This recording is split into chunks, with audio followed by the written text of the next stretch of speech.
ஆண்டவரும் உலக இரட்சகருமாகிய இயேசு கிறிஸ்துவின் ஈடேற்ற நாமத்திலும் கூட ஒரு விஷயாய் இந்த வேத ஆராய்ச்சி கூட்டத்துக்கு வந்திருக்கிறதான ஒவ்வொருத்தரும் இயேசு கிறிஸ்துவின் நாமத்தினால் நான் வாழ்த்துகிறேன். தொடர்ச்சியாய் ஒரு சில வாரங்களாய் ஆதியாகமத்தின் புஸ்தகம் 3ஆம் அதிகாரம் 15ஆம் வசனத்தின் அடிப்படையில் முழுவதுமாய் பார்த்து கொண்டிருக்கிறோம். ஆதியாகமம் 3:15 இப்படியாய் சொல்லுகிறது: உனக்கும் ஸ்திரீக்கும் உன் வித்துக்கும் அவள் வித்துக்கும் பகை உண்டாக்குவேன். அவர் உன் தலையை நசுக்குவார், நீ அவர் குதிங்காலை நசுக்குவாய். அல்லேலூயா. இதன் தொடர்ச்சியாய் ஒரு சில வாரங்களாய் இந்த நடந்த சம்பவங்களை நம்ம பார்த்து கொண்டே இருக்கிறோம். இந்த வசனத்தின் அடிப்படையில் நம்ம பார்த்து கொண்டே இருக்கிறோம். கடந்த வாரங்களில் பழைய ஏற்பாட்டின் சம்பவங்களை எல்லாத்தையும் பெரும்பாலான காரியங்களை நம்ம பார்த்து முடித்தோம். கடந்த வாரத்தில் மத்தேயு சுவிசேஷம் 1ஆம் அதிகாரத்தை மாத்திரம் பார்த்தோம். மத்தேயு சுவிசேஷம் 1ஆம் அதிகாரத்தை மாத்திரம் நம்ம பார்த்தோம். அப்படி மத்தேயு சுவிசேஷம் 1ஆம் அதிகாரத்தில் என்ன சொல்லப்பட்டிருக்கிறது என்று நம்ம பார்க்கும் பொழுது, 400 ஆண்டு ஆண்டவர் எந்த வகையில் இடைபடவில்லை. தேவர் தூதர்கள் மூலமாகவோ தீர்க்கதரிசிகள் மூலமாகவோ இல்லாட்டி தேவதாசர்கள் வந்தோ தேவ மனிதர்களை ஆண்டவர் எழுப்பியோ அப்படி எந்த ஒரு காரியமும் நடக்கலை. மல்கியாவின் நாட்களுக்கு பிறகு 400 வருஷம். ஆனால் இந்த 400 வருஷத்தில் என்ன நடக்கும் என்பதை ஒரு மனிதன் மாத்திரம் தீர்க்க தரிசனமாய் சொல்லியிருந்தார். என்னென்ன ராஜ்யங்கள்லாம் வரப்போகுது என்பதை ஒரே ஒரு மனிதன் மாத்திரம் தீர்க்க தரிசனமாய் சொல்லியிருந்தார். அவர் பேர் தான் தானியேல். அல்லேலூயா. தானியேல் மாத்திரம் என்ன நடக்கப் போகிறது, யார் யார் வந்து ஆட்சி செய்ய போகிறார்கள் என்பதை அவர் தெள்ள தெளிவாய் சொல்லியிருந்தார். பாருங்க, இஸ்ரவேல் ஜனங்கள் சிறைபிடிக்கப்பட்டு பாபிலோனில் இருந்தாங்க. பாபிலோனில் இருக்கும் பொழுதே ஆண்டவர் ஒரு புறஜாதியாகிய ராஜாவாகிய கோரேசை வைத்து ஆண்டவர் என்ன செய்தார், அந்த அடிமைத்தனத்தில் மகா பாபிலோன் எவ்வளோ பெருசாக இருந்தது, மகா பாபிலோனாக இருந்தது. அது எல்லா உலகத்தின் பல பகுதிகளை, பெரும்பாலான பகுதிகளை தன்னுடைய ஆளுகைக்குள்ளாக வைத்திருந்த மகா பாபிலோன் பெர்சிய அரசாங்கமிடம் முற்றிலுமாய் தோற்று போனது. அல்லேலூயா. இது தேவன் செய்த காரியம். கோரேஸ் என்கிற ராஜா, பெர்சிய ராஜா மூலமாக தேவன் செய்த காரியம். ஏன் தேவன் செய்தார்? இதை முன்னமே அவர் தீர்க்க தரிசனத்தில் ஏசாயா மூலமாக, நான் புறஜாதியிலிருந்து கோரேஸ் என்கிற மனிதனை எழுப்புவேன், அவன் என் தேவாலயத்தெல்லாம் கட்டுவான் என்று சொல்லி ஆண்டவர் ரொம்ப தெள்ள தெளிவாய் சொன்னதை நம்ம பார்க்க முடிகிறது. அல்லேலூயா. அப்போ இந்த நாட்களில் தான், இந்த பாபிலோன் நாட்களில், நேபுகாத் நேச்சார் நாட்களில் நம்ம தானியேலை பார்க்கிறோம். இந்த நேபுகாத் நேச்சாருக்கு ஒரு மிகப்பெரிய சொப்பனம் வருகிறது 2ஆம் அதிகாரத்தில், தானியேல் புஸ்தகம் 2ஆம் அதிகாரத்தில். அந்த சொப்பனத்தில் ஒரு மிகப்பெரிய ஒரு உருவ சிலையை பார்க்கிறோம். அந்த சிலையின் ஒவ்வொரு பகுதியிலும் தலை தங்கமாக இருக்கிறது. அதுக்கப்புறம் நம்ம 2ஆம் அதிகாரத்தை தொடர்ந்து வாசிக்கும் பொழுது 31ஆம் வசனத்திலேருந்து வாசிக்கும் பொழுது ஒவ்வொரு பகுதிகளும் வெவ்வேறு ரூபமாய் இருக்கிறதை பார்க்க முடிகிறது. பாருங்க, அதில் இருக்கக்கூடியதான ஒவ்வொரு உறுப்புகளும் ஒவ்வொரு ராஜ்யத்தை குறிக்கிற வண்ணமாக இருந்தது. பாருங்க, அந்த சிலையின் தலை பசும் பொன்னும், அதன் மார்பும் அதன் புயங்களும் வெள்ளியும், அதன் வயிற்றும் அதன் தொடையும் வெண்கலமும், அதன் கால்கள் இரும்பும், அதன் பாதங்கள் பாதி இரும்பும் பாதி களிமண்ணுமாய் இருந்தது. அப்போ 5 ராஜ்யங்களை பார்க்கிறோம். அதில் முதல் ராஜ்யம் தங்க மயமான சிலையை, பசும் பொன்னினால் இருக்கிற தலையை பார்க்கிறோம். அதுதான் மகா பாபிலோன். அந்த ராஜ்யத்துக்கு பிறகு அடுத்து என்ன பார்க்கிறோம்? மார்பும் அதன் புயங்களுடைய வெள்ளியை பார்க்கிறோம். அதுதான் பெர்சிய ராஜ்யம். இந்த பெர்சிய ராஜ்யத்துக்கு பிறகு அதன் வயிறும் அதன் தொடையும் வெண்கலமும் என்று பார்க்கிறோம். அதுதான் கிரேக்க ராஜ்யம். அதற்கு பிறகு அதன் கால்கள் இரும்பும், அது ரோம ராஜ்யத்தை சொல்லப்படுகிறது. கடைசியாக ஒரு ராஜ்யத்தை பற்றி சொல்லப்படுது. அதன் பாதங்கள் பாதி இரும்பும் பாதி களிமண்ணும். எந்நேரம் எது வேணால் நடக்கலாம். அப்படிப்பட்ட ஒரு ராஜ்யம், வீழ்ந்து போகக்கூடியதான ஒரு ராஜ்யம், அதுதான் நீங்களும் நானும் இப்போ வாழ்ந்து கொண்டிருக்கிறதான ராஜ்யங்கள். அல்லேலூயா. அப்போ இது எல்லாம் தாவீது தன்னுடைய நாட்கள்லேயே அவர் சொல்லின காரியங்கள், தீர்க்க தரிசனமாய் சொன்ன காரியங்கள், அந்த சொற்பனத்தின் வழியாக தீர்க்க தரிசனமாய் சொல்ல காரியங்கள். நமக்கு இந்த 400 வருஷத்தில் என்ன நடக்க போகிறது என்று தெரியாட்டியும் கூட தானியேல் மூலமாக ஆண்டவர் என்ன செய்துட்டார், இந்த ராஜ்யங்கள் 200 வருஷத்துக்கு முன்னாடியே இந்த ராஜ்யங்கள் என்னென்னலாம் நடக்க போகிறது என்கிற காரியங்களை, யார் யாரெல்லாம் எழும்ப போகிறாங்க என்கிற காரியத்தை அவர் தெள்ள தெளிவாய் நேபுகாத்நேச்சாருடைய சொப்பனத்தின் மூலமாக அவர் செய்ததான் அந்த சிலையின் மூலமாக அவர் அந்த சிலையின் மூலமாக தானியேல் சொல்ல முடிந்தது. அல்லேலூயா. பாருங்க, அதில் நமக்கு முக்கியமான நபர்கள் எல்லாம் பார்த்தோம். கிரேக்க ராஜ்யத்தில் யார் எழும்பினா? அலெக்சாண்டர் முக்கியமாக எழும்பினார். அந்த கிரேக்க ராஜ்யத்தில் தான் கிரேக்க ஞானம் எழும்பினது. மனித ஞானத்தை மென்மை பாராட்டக்கூடிய கிரேக்க ஞானிகள் எழும்பினாங்க. தேவன் இருக்கிறாரா இல்லையா என்பதை தங்கள் மனித ஞானத்தை வைத்து கண்டுபிடிக்க ஆரம்பித்தாங்க. அவர்கள் தான் அரிஸ்டாட்டில், அதே போல் சாக்ரட்டிஸ், இவங்களாம் நம்ம முதல் பைபிள் ஸ்டடியில் பார்த்த காரியங்கள் இதெல்லாம். அப்போ இதெல்லாம் கிரேக்க நாட்களில் தான் வருகிறதை பார்க்கிறோம். அதற்கு பிறகு முக்கியமாய் தொடர்ச்சியாய் வாசிக்கும்போது ஆண்டவராகிய இயேசு கிறிஸ்துவின் பிறப்புக்கு முன்பு வரக்கூடியதான கொடூரமான ராஜ்யம் தான் ரோம ராஜ்யம். இந்த ரோம ராஜ்யத்தில் முக்கியமாக ஏரோது, அதே போல் நீரோ மன்னன், தீத்ராயன் என்று சொல்லி எல்லாம் வருகிறாங்க. எல்லாம் மோசமானவர்களாய், கிறிஸ்துவத்தை முற்றிலுமாய் சீர்குலைக்கிறவர்களாய், அழிக்கிறவர்களாய், அந்த சூழ்நிலைகள் எல்லாத்தையும் நம்ம பார்க்க முடிகிறது. அல்லேலூயா. இப்போ முக்கியமாய் போன வாரம் நம்ம பார்த்ததான காரியங்கள் மத்தேயு சுவிசேஷம் 1ஆம் அதிகாரத்தை வைத்து நம்ம தியானித்தோம். அதில் முக்கியமாய் மத்தேயு என்கிற அந்த நபரை வைத்து அந்த 1ஆம் அதிகாரத்தை அவர் எப்படி வடிவமைத்திருக்கிறார் என்கிற காரியத்தை நம்ம பார்த்தோம். பாருங்க, மத்தேயு உங்களுக்கு எல்லாத்துக்குமே தெரியும், அவர் ஆண்டவராகிய இயேசு கிறிஸ்துவினுடைய சீஷனாக இருந்தார். இந்த மத்தேயு சுவிசேஷத்தினுடைய முதன்மையான நோக்கமே புறஜாதிகள் என்ன செய்ய வேண்டும், யூதர்கள் என்ன செய்ய வேண்டும், ஆண்டவராகிய இயேசு கிறிஸ்துவை அவர்கள் அறிந்து கொள்ள வேண்டும். அல்லேலூயா. ஏனென்றால் இதை எழுதும் பொழுது 50வது வருஷம், இப்போ நம்ம 2026 இருக்கிறோம். 50வது வருஷத்தில் மத்தேயு சுவிசேஷம் எழுதப்படுகிறது. அப்போ ஏசப்பா இந்த பூமிக்கு வந்து அவர் மரித்து அவர் பரலோகத்துக்கே போயிட்டார். அப்படி இருக்கிற சூழ்நிலையில் கிட்டத்தட்ட 20 ஆண்டுகளுக்கு பிறகு இந்த சுவிசேஷம் எழுதப்படுகிறது. எதற்காகனா இவ்வளவு அற்புதங்கள், அடையாளங்கள், ஒரு மனிதனாய் வந்த ஆண்டவராகி இயேசு கிறிஸ்து மரித்து 3ஆம் நாள் உயிரோடு எழும்பியிருக்கிறார். அப்படிப்பட்ட ஒரு மிகப்பெரிய தெய்வத்தை இந்த யூத ஜனங்கள் இன்னும் நம்பாமல் இருக்கிறாங்களே, அவர்தான் மேசியா, இவர்தான் தாவீதின் குமாரன் என்பதை நம்பாமல் இருக்கிறார்களே என்று சொல்லி அவர்கள் எப்படியாவது தேவனை நம்ப வேண்டும், ஆண்டவராகி இயேசு கிறிஸ்துவை அவர்தான் தெய்வம் என்று நம்ப வேண்டும் என்பதற்காகவே எழுதப்பட்ட சுவிசேஷ புஸ்தகம் தான் மத்தேயு சுவிசேஷ புஸ்தகம்.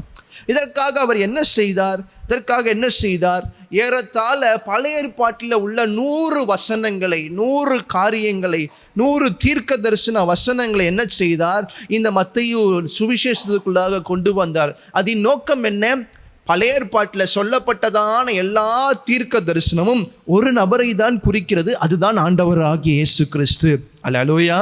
ஆண்டவராகிய இயேசு கிறிஸ்துவின் வாழ்க்கையில் தான் நான் பழைய ஏற்பாட்டை நம்ம வாசித்ததான, தோரால வாசித்ததான எல்லா விதமான தீர்க்க தரிசனங்கள் அவர் மூலமாய் நிறைவேறி இருக்கிறது. அவர்தான் மேசியா என்பதை ஜனங்களுக்கு உணர்த்த வேண்டும் என்பதற்காகவே மத்தேயு இப்படிப்பட்ட பழைய ஏற்பாட்டின் பகுதிகளை, பழைய ஏற்பாட்டின் வசனங்களை அதிகமாய் தன்னுடைய சுவிசேஷத்தில் சொல்லியிருக்கிறதை நம்ம பார்க்க முடியும். அல்லேலூயா. பாருங்க தொடர்ச்சியாய் அப்படி அவர் ஆரம்பிக்கும் பொழுது ஆண்டவர் தான், இயேசு கிறிஸ்து தான் மெய்யான தேவன், அவர் தாவீதின் குமாரனாய், முக்கியமாய் அவர் ராஜாவாய் வந்திருக்கிறார். அவருடைய ராஜ்யம், பரலோக ராஜ்யத்தை பற்றி அதிகமாய் இங்கே பேசுகிறதை பார்க்க முடிகிறது. நம்ம அன்னைக்கே சொன்னது போல ராஜ்யத்தை பற்றி 54 முறை இந்த மத்தேயு சுவிசேஷத்தில் பார்க்கலாம். மேசியா 16 முறை பார்க்கலாம். அதே போல பரலோக ராஜ்யம் என்பதை 32 முறை பார்க்கலாம் இந்த மத்தேயு சுவிசேஷத்தில் மாத்திரம். அப்போ அதிகமாய் நமக்காக ஒரு ராஜா வந்திருக்கிறார், நம்மளை காப்பதற்காக ஒரு ராஜா வந்திருக்கிறார், அவர் தாவீதின் கோத்திரத்திலிருந்தே வந்திருக்கிறார் என்பதை ஜனங்கள் அறிய வேண்டும் என்பதற்காகவே மத்தேயு ரொம்ப தெளிவாய் இந்த முதல் அதிகாரத்தை அவர் எழுதியிருக்கிறார் என்பதை பார்த்தோம். அதான் மத்தேயு சுவிசேஷம் 1ஆம் அதிகாரம் 1ஆம் வசனத்தை கூட வாசிக்கும் பொழுது, மத்தேயு 1:1 வாசிக்கும் பொழுது, ஆபிரகாமின் குமாரனாகிய தாவீதின் குமாரனான இயேசு கிறிஸ்துவினுடைய வம்ச வரலாறு என்று பார்த்தோம். இதில் இன்னும் இங்கிலீஷில் ரொம்ப தெளிவாகி போடப்பட்டிருந்தது, son of David, son of Abraham. Hallelujah. Messiah, the son of David, the son of Abraham என்று நம்ம பார்த்தோம். அப்போ ஏன் மெத்தேயு இந்த காரியத்தை சொல்ல வேண்டும் என்றால், அவர் என்ன சொல்ல விரும்பினார் என்றால், தாவீதின் வம்சாவளியிலிருந்து ஆண்டவராகிய இயேசு கிறிஸ்து வந்திருக்கிறார் என்கிற சத்தியத்தை அவர் சொல்ல விரும்பினார். அல்லேலூயா. அதற்காக அவர் செய்த காரியம் என்ன? பாருங்க, இப்போ ஒரு நபர் ராஜா என்றால், இல்லாட்டி ஒரு நபர் உயர்ந்த இதிலிருந்து, அவருடைய வம்சம் எதிலிருந்து வந்திருக்கிறது, அவர் ராஜா வென்றால், அந்த அவர் ராஜ்யபாரத்துக்கு வருவதற்கு அவருடைய வம்சம் என்ன, வரலாறு என்ன, அவர் எப்படி இந்த தாவீதின் ராஜான்னு சொல்வதற்கு, தாவீதின் வம்சத்தில் வந்தார் என்று சொல்வதற்கு என்ன அடையாளம் இருக்கிறது? அதனால தான் முதல் அதிகாரத்தில் சகல அந்த வரலாற்றை எழுதுகிறார், வம்ச வரலாறை எழுதுகிறார். முதல் அதிகாரத்தில் முழுவதுமாய் நம்ம வாசிக்கிறோம். அப்படி வாசிக்கும் பொழுது முதல் வசனத்திலிருந்து தொடர்ச்சியாய் பார்க்கிறோம். நமக்கு தொடர்ச்சியாய் அந்த வம்ச வரலாறை அவர் தொடர்ச்சியாய் சொல்லி கொண்டு போகிறதை நம்ம பார்க்க முடிகிறது. அல்லேலூயா. இதில் முக்கியமாக 2 பேரை அதிகமாய் பார்க்கிறோம், ஆபிரகாமின் குமாரன், தாவீதின் குமாரனான. அதில் முக்கியமாய் பாருங்க, இது 2 பேருக்கும் ஆண்டவர் பழைய ஏற்பாட்டில் அவர் உடன்படிக்கை பண்ணினார். என்ன உடன்படிக்கை பண்ணினார்? தாவீதுக்கு என்ன உடன்படிக்கை பண்ணினார்? 2 சாமுவேல் 7ஆம் அதிகாரத்தில், நான் என்ன செய்ய போகிறேன், உன்னுடைய வீட்டை நான் என்ன செய்ய போகிறேன், ஆசீர்வதிக்க போகிறேன், தலைமுறைக்கு நான் வீட்டை கட்டுவேன். அல்லேலூயா. தொடர்ச்சியாக இந்த 2 சாமுவேல் 7ஆம் அதிகாரத்தை நீங்கள் வாசித்து பார்த்தாலே உங்களுக்கு இந்த சம்பவங்கள் தெரியும். அதே போல் ஆபிரகாம் இடத்துல ஆதியாகமத்தின் புஸ்தகம் 22ஆம் அதிகாரம் 18ஆம் வசனத்தை வாசிக்கும் பொழுது, ஆதியாகமம் 22:18, நீ என் சொல்லுக்கு கீழ்ப்படிந்தபடியால் உன் சந்ததிக்குள் பூமியில் உள்ள சகல ஜாதிகளும் ஆசீர்வதிக்கப்படும் என்றும் என் பேரில் ஆணையிட்டேன் என்று கர்த்தர் சொல்லுகிறார் என்றான். அல்லேலூயா. அப்ப ஆபிரகாமின் மூலமாய் சகல ஜாதிகளுக்கு ஆசீர்வாதம், தாவீதின் மூலமாய் தாவீதினுடைய வம்சம் கட்டப்படும், அவனுடைய வீடு கட்டப்படும். அல்லேலூயா. தொடர்ச்சியாய் பாருங்க, 1ஆம் அதிகாரம் 17ஆம் வசனத்தை வாசிக்கும் பொழுது, மத்தேயு 1:17 வாசிக்கும் பொழுது, இவ்விதமாய் உண்டான தலைமுறைகள் எல்லாம் ஆபிரகாம் முதல் தாவீது வரைக்கும் 14 தலைமுறைகளும், தாவீது முதல் பாபிலோனுக்கு சிறைப்பட்டு போன காலம் வரைக்கும் 14 தலைமுறைகளும், பாபிலோனுக்கு சிறைப்பட்டு போன காலம் முதல் கிறிஸ்து வரைக்கும் 14 தலைமுறைகளுமாம்.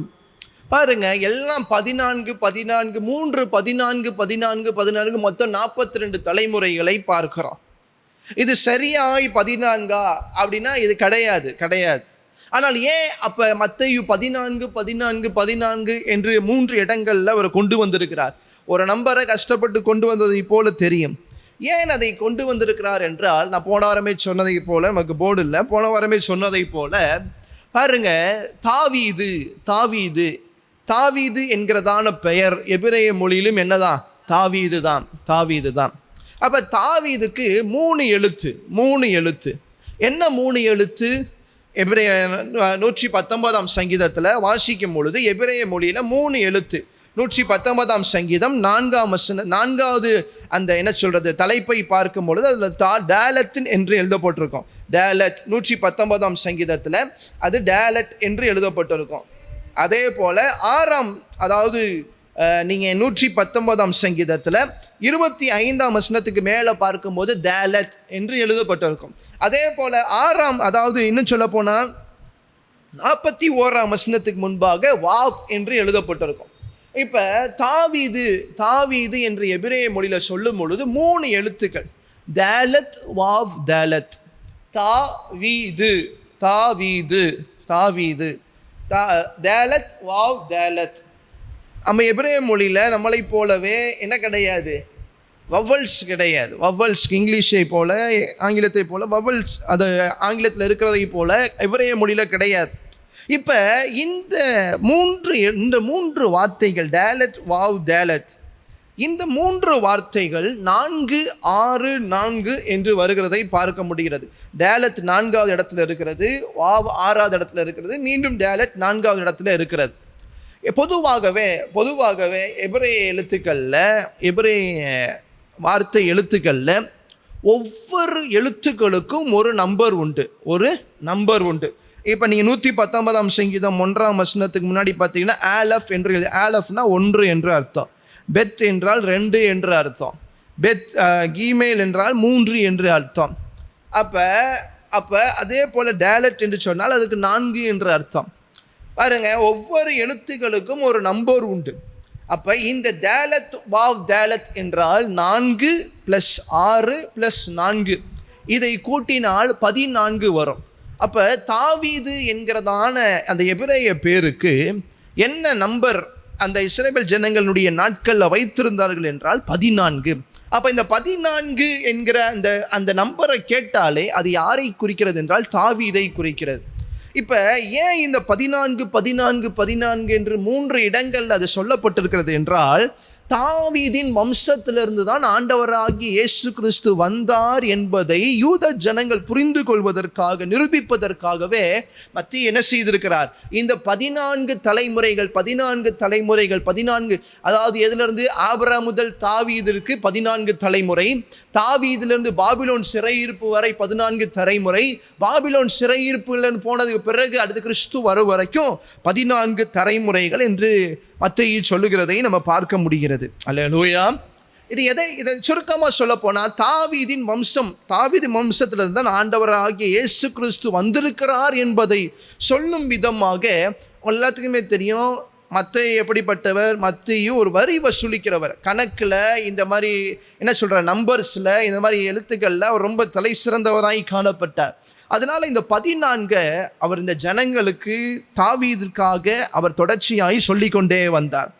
இந்த வம்சாவளியில் பார்க்கும் பொழுது, ஆண்டவருடைய வம்சாவளியில் பாருங்க, ஒவ்வொரு நபர்களையும் பார்க்கும் பொழுது யாரும் உண்மையானவர்களோ, நீதி உள்ளவர்களோ, நேர்மையுள்ளவர்களாகவோ நீங்கள் அதிகமாகி பார்க்க முடியாது. எல்லாம் தங்களுடைய வாழ்க்கையில் ஏதோ ஒரு தவறுகளை செய்திருக்கக்கூடும். அது ஆபிரகாமா இருக்கட்டும், ஈசாக்கா இருக்கட்டும், யாக்கோபா இருக்கட்டும், தொடர்ச்சியாய் பாருங்க, அந்த வம்சாவளியில் வருகிற ஒவ்வொருத்தரையும் எடுத்துக்கொள்ளுங்க, ஏதோ ஒரு தவறை தங்கள் வாழ்க்கையில் செய்திருப்பாங்க. அப்படிப்பட்ட பாவம் நிறைந்த ஒரு வம்சாவளி தான் ஆண்டவராகிய இயேசு கிறிஸ்துவின் வம்சாவளியா என்று நமக்கு சிந்திக்க தோன்றும். அதே போல ஒரு வம்சாவளி என்று சொல்லும் பொழுது அங்கே பெண்களுக்கு இடம் இல்லை. ஆனால் இங்கே ஆண்டவராகிய இயேசு கிறிஸ்து வம்சாவளியில் 4 பெண்களை நம்ம பார்க்க முடிகிறது. எந்தெந்த பெண்கள்? தாமாரை பார்க்கிறோம். எத்தனாவது வசனத்தில்? 3ஆம் வசனத்தில், 1ஆம் அதிகாரம் 3ஆம் வசனத்தில் தாமாரை பார்க்கிறோம். தாமார் எப்படிப்பட்டவள் என்றால், ஆதியாமத்தின் புஸ்தகம் 38ஆம் அதிகாரம் 26ஆம் வசனத்தில் தெளிவாய் சொல்லப்படுகிறது. அவர் ஒரு கரைப்பட்டவளாய் காணப்படுகிறாள். இன்னொன்று சொல்ல போனால் அவள் புறஜாதியாய் காணப்படுகிறாள். அல்லேலூயா. அடுத்து ராகாப்பை பார்க்கிறோம். ராகாப்புக்கு அறிமுகமே தேவையில்லை. யோசுவாவின் புஸ்தகம் 2ஆம் அதிகாரம் 18ஆம் வசனத்தில் பார்க்கும் பொழுது ராகாப் அவர் வேசியாக இருக்கிறதை பார்க்கிறோம். இயேசு கிறிஸ்துவின் வம்சாவளியில் ஒரு வேசியினுடைய பெயரா? இயேசு கிறிஸ்து வருகிற வம்சாவளியில் ஒரு வேசியின் பேருக்கு இடம் உண்டா என்று நமக்கு கேள்வி கேட்கலாம். பாருங்க, எப்படி அந்த இடத்துல ஆண்டவராகிய இயேசு கிறிஸ்துவனுடைய வம்சாவளி என்று சொல்லும் பொழுது தாமார் அவரும் மோசமான ஒரு குணத்தை பார்க்கிறோம், சுவாபத்தை பார்க்கிறோம். அடுத்து ராகாப் அவருடைய வேலையே, அவருடைய வாழ்க்கையே ஒரு வேசியினுடைய வாழ்க்கையை பார்க்கிறோம். அடுத்து ரூத்தை பார்க்கிறோம். ரூத் என்று சொல்லும் பொழுது அவர் ஒரு நல்ல பெண்மணி தானே என்று நினைத்தாலும் அவள் வந்ததான வம்சாவளி மோசமான வம்சாவளி. எப்படிப்பட்டவள்? மோவாபியர்கள் எங்கிருந்து வந்தாங்க? லோத்தும் அவனுடைய குமாரத்திகளும் இணைந்து வந்த சந்ததி தான் மோவாபியர்கள். அசுத்தத்தின் சந்ததி, அருவருப்பான சந்ததி. அப்ப இவ்வளவு அருவருப்பான சந்ததியிலிருந்து வந்தவள் தான் யாரு? ரூத். அதே போல தொடர்ச்சியாய் அதுக்கு அடுத்து பாருங்க, பத்ஷேபா என்று பார்க்கிறோம். பத்ஷேபா தாவீதுடைய மனைவி கிடையாது, இன்னொருத்தருடைய மனைவி, உரியாவின் மனைவி. அந்த உரியாவின் மனைவியை தனதாக்கி கொண்டார் தாவீது. இப்படி பாருங்க, இவர்கள் 4 பெண்மணிகளும் புறஜாதிகள். 4 பெண்மணிகளுக்கும் பின்னாடி பாவம் இருக்கிறதை, பாவமுள்ள ஒரு சூழ்நிலை இருக்கிறதை பார்க்கிறோம். ஆண்டவராகிய பரிசுத்தமுள்ள ஆண்டவராகிய இயேசு கிறிஸ்துவின் வம்சாவளியில் இப்படி ஒரு 4 பேரா என்று இப்படி பெண்களுக்கு அங்கே எங்கே இடம் வந்துச்சு அப்படின்னு நம்ம யோசிக்கவும் முடியும். பாருங்க, இது எதை காட்டுகிறது? தேவனுடைய மாபெரும் இரக்கத்தையும் தயவையும் காட்டுகிறது. அல்லேலூயா. அது மாத்திரமல்லாமல் முக்கியமான காரியம், நான் போன வாரம் சொல்ல மறந்த முக்கியமான காரியம், இவர்கள் எல்லாம் யூதர்கள் கிடையாது. இவர்கள் எல்லாம் ராகாப் வேசி யூதர் கிடையாது, ரூத் யூதர் கிடையாது, அதே போல பத்ஷேபாலோ தாமாரோ யூதர் கிடையாது. ஆனால் அவர்களாம் புறஜாதிகள். இந்த இந்த மத்தேயு சுவிசேஷத்தில் மத்தேயு என்ன சொல்ல வருகிறார்? ஆண்டவர் யூதர்களை மாத்திரமல்ல புறஜாதிகளையும் தெரிந்தெடுத்து கொண்டார். அவருடைய சந்ததியிலே பார்க்கும் பொழுது, அவருடைய வம்சாவளியிலே பார்க்கும் பொழுது அவர் புறஜாதி கூட்டத்தை தமக்காக இணைத்து கொண்டார் என்கிறதின் அடையாளத்தை தான் நம்ம பார்க்கிறோம். அல்லேலூயா. அப்ப தொடர்ச்சியை நீங்கள் ஆபிரகாம்லேருந்து பார்த்தா ஏதோ ஒரு வகையில் அவங்க தோற்று போயிருப்பாங்க.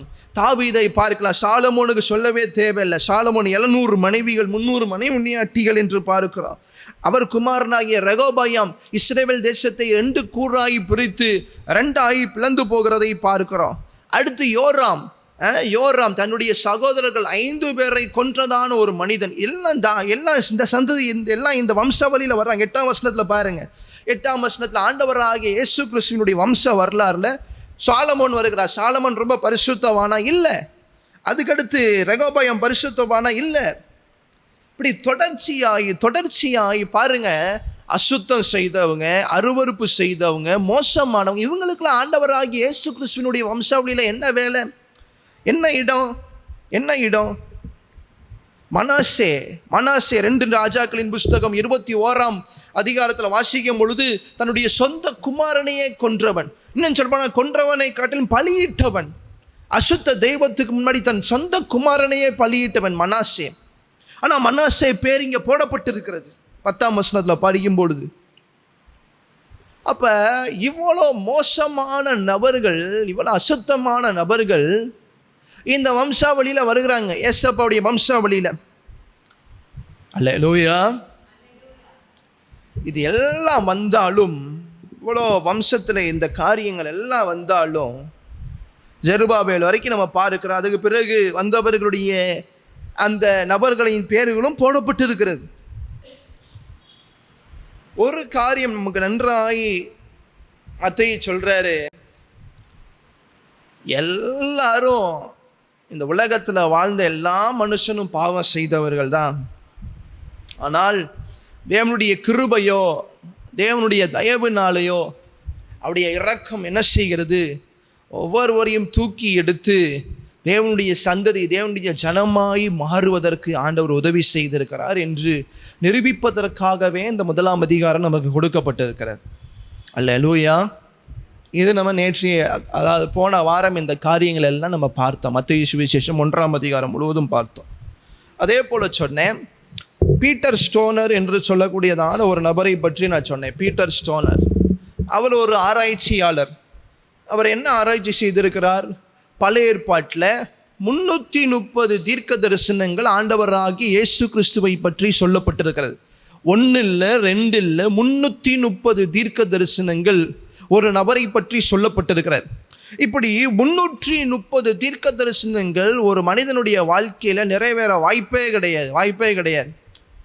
பாருங்க, ஒரு தீர்க்க தரிசனம் ஒருத்தருடைய வாழ்க்கையில் நிறைவேறினாலே அது பெரிய விஷயம். 330 தீர்க்க தரிசனங்கள் ஆண்டவராகிய இயேசு கிறிஸ்துவை பற்றி சொல்லப்பட்டிருக்கிறது. பாருங்க, அது நான் எவ்வளோ கடினமான காரியம் என்று நான் போன வாரமே சொன்னேன். அதில் 48 தீர்க்க தரிசனங்கள் நிறைவேறினாலே வானத்திற்கும் சூரியனுக்கும் இருக்கிற தூரத்தில் 75 முறை வந்துட்டு போகலான்னு சொன்னேன். அவ்வளோ தூரமானது, அதுக்கெல்லாம் வாய்ப்பே இல்லை என்று நான் சொன்னேன். அப்போ ஆண்டவராகிய இயேசு கிறிஸ்துடைய வாழ்க்கையில் அவரை பற்றி சொல்லப்பட்டதான சகல தீர்க்க தரிசனங்கள் நிறைவேறி இருக்கிறது, நிறைவேறவும் போகிறது. அல்லேலூயா. இந்த காரியம் வரைக்கும் நம்ம போன வாரம் என்ன செய்திருந்தோம், நம்ம தியானித்தோம். அல்லேலூயா. பாருங்க, இப்போ மத்தேயு என்ன செய்கிறார் என்றால், இந்த 1ஆம் அதிகாரத்தில், மத்தேயு சுவிசேஷம் 1ஆம் அதிகாரத்தில் 17ஆம் வசனம் வரைக்கும் நம்ம பார்த்துருக்குறோம். 18ஆம் வசனத்திலிருந்து கூட வாசிங்களேன். 18ஆம் வசனத்திலிருந்து.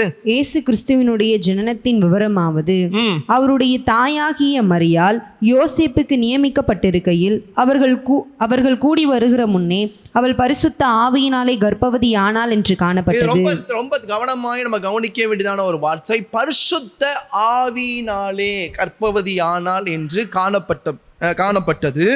அவள் புருஷனாகிய யோசேப்பு நீதிமானாயிருந்து அவளை அவமானப்படுத்த மனதில்லாமல் ரகசியமாய் அவளை தள்ளிவிட யோசனையாயிருந்தான். அவன் இப்படி சிந்தித்துக் கொண்டிருக்கையில் கர்த்தருடைய தூதன் சொப்பனத்தில் அவனுக்கு காணப்பட்டு, தாவீதின் குமாரனாகிய யோசேப்பே, உன் மனைவியாகிய மரியாளை சேர்த்துக்கொள்ள ஐயப்படாதே. அவளிடத்தில் உற்பத்தியாயிருக்கிறது பரிசுத்த ஆவியினால் உண்டானது. அவள் ஒரு குமாரனை பெறுவாள். அவருக்கு இயேசு என்று பெயரிடுவாயாக. ஏனெனில் அவர் தமது ஜனங்களின் பாவங்களை நீக்கி அவர்களை இரட்சிப்பார் என்றான். தீர்க்கதரிசியின் மூலமாய் கர்த்தராலே உரைக்கப்பட்டது நிறைவேறும்படி இதெல்லாம் நடந்தது. அவன் இதோ ஒரு கன்னிகை கர்ப்பவதியாகி ஒரு குமாரனை பெறுவாள். அவருக்கு இம்மானுவேல் என்று பெயரிடுவார்கள் என்று சொன்னான். ஏசாயா தீர்க்கதரிசி எத்தனை வருஷம்? கிட்டத்தட்ட 500-600 வருஷத்துக்கு முன்பாக இருந்தவர். அவர் சொல்றாரு, அவர் என்ன சொன்னார்? 7ஆம் அதிகாரம் 14ஆம் வசனத்தில் வாசிக்கும் பொழுது, தீர்க்கதரிசியின் மூலமாய் கர்த்தராலே உதைக்கப்பட்டது நிறைவேறும்படி இதெல்லாம் என்ன செய்தது? நடந்தது என்று நம்ம பார்க்கிறோம். ஒரு கன்னியின் வயிற்றுல கன்னி கர்ப்பவதியாகி ஒரு குமாரனை பெறுவாள். அவருக்கு இம்மானுவேல் என்று பெயரிடுவார்கள் என்று சொன்னான். அல்லேலூயா. இதற்கு முன்பாக நடந்த சம்பவங்களை பார்க்கிறோம். யோசேப்பினுடைய வம்ச வரலாறு, இன்னும் ஏசப்பாவுடைய முதலாம் அதிகாரத்தில் இயேசு கிறிஸ்துவின் வம்ச வரலாறுன்னு சொல்வதை காட்டிலும் அது யோசேப்பினுடைய வம்ச வரலாறு. இந்த மத்தேயு சுவிசேஷம் 1ஆம் அதிகாரம் நீங்கள் கடைசியாக நீங்கள் வாசித்து பார்க்கும் பொழுது 16ஆம் வசனத்தை வாசிங்களே. மத்தேயு 1:16 வாசிங்களே. யாக்கோப்பு மரியாளுடைய புருஷனாகிய யோசேப்பை பெற்றான். அவளிடத்தில் கிறிஸ்து எனப்படுகிற இயேசு பிறந்தார். பாருங்க, இந்த கடைசி இதை கொண்டு வர்றது யாருக்குன்னா யோசேப்புக்கு. இந்த வரலாறை கொண்டு வந்து முடிக்கிற நபர் யார் என்று பார்த்தால் யோசேப்பை பார்க்கிறோம். இப்போ இங்கே என்ன ஒரு காரியம் என்றால், யோசேப்புக்கும் மரியாளுக்கும் திருமண நிச்சயம் கூட நிச்சயம் ஆகியிருக்கிறது. ஆனால் என்ன நடந்திருக்கிறது? அதற்குள்ளாக இங்க பரிசுத்த ஆவியானவர் மரியாளை முன்குறித்து மரியாள் மேலே இறங்கிறதுனால தேவ தீர்க்க தரிசனம் நிறைவேறும்படி அவள் கர்ப்பவதியாயிட்டார். இப்போ அதாவது எபிரேயரின் முறைமையின்படி திருமணத்துக்கு முன்பாக யாராவது கர்ப்பவதியானால் அவர்களை கல்லெறிந்து என்ன செய்ய வேண்டும்? கல்லெறிந்து கொள்ள வேண்டும். இப்போ யோசேப்புக்கு மரியாளை காட்டி கொடுக்க மனதில்லை. ஆனால் தப்பித்து போக பார்க்கிறார். ஆனால் ஆண்டவர் அவரோடு இடைப்படுகிறதை, தேவ தூதன் மூலமாய் இடைப்படுகிறதை நம்ம தெள்ளத்தெளிவாய் பார்க்கிறோம். இப்போ 3ஆம் அதிகாரம் ஆதியாகமம் 3:15 வசனத்தை இப்போ வாசிங்களே. ஆதியாகமம் 3:15 வாசிங்க. உனக்கும் ஸ்திரீக்கும் உன் வித்துக்கும் அவள் வித்துக்கும் பகை உண்டாக்குவேன். சரி, இப்போ இங்கே ரொம்ப தெளிவாய் நம்ம கவனிக்க வேண்டியது இந்த வசனத்துல இருந்தால் நம்ம இப்போ எத்தனை வாரங்கள் ஆயிடுச்சு தொடர்ந்து நம்ம தியானித்து கொண்டு இருக்கிறோம். இப்போ இந்த வசனத்தினுடைய முக்கியமான பகுதிக்குள்ளாக வந்திருக்கிறோம். இப்போ உனக்கும் ஸ்திரீக்கும் உன் வித்துக்கும் அவள் வித்துக்கும், சரியா? உன் வித்துக்கும் அவள் வித்துக்கும். இங்கிலீஷில் கூட போடுங்க. இங்கிலீஷில் என்ன போடப்பட்டிருக்கிறது பாருங்க. between the woman and between your offspring அப்படின்னு போடப்பட்டிருக்கிறது. இன்னும் அது தெளிவான வார்த்தை என்று பார்த்தால் சீடு. வித்து என்றால் சீடு என்று அர்த்தம். பொதுவாகவே ஆண்டவருடைய படைப்பின்படியே வித்து என்றால் அது ஆண்களுக்கு. அல்லேலூயா. பெண்களுக்கு வித்து கிடையாது, ஆண்களுக்கு தான் வித்து. ஆனால் இங்கே வேத வசனம் என்ன சொல்லப்பட்டிருக்கிறது? உன் வித்துக்கும் அவள் வித்துக்கும். பெண்களுக்கு வித்து கிடையாது. ஆனால் இங்கே வேத வசனம் என்ன சொல்லுகிறது? அவள் வித்து.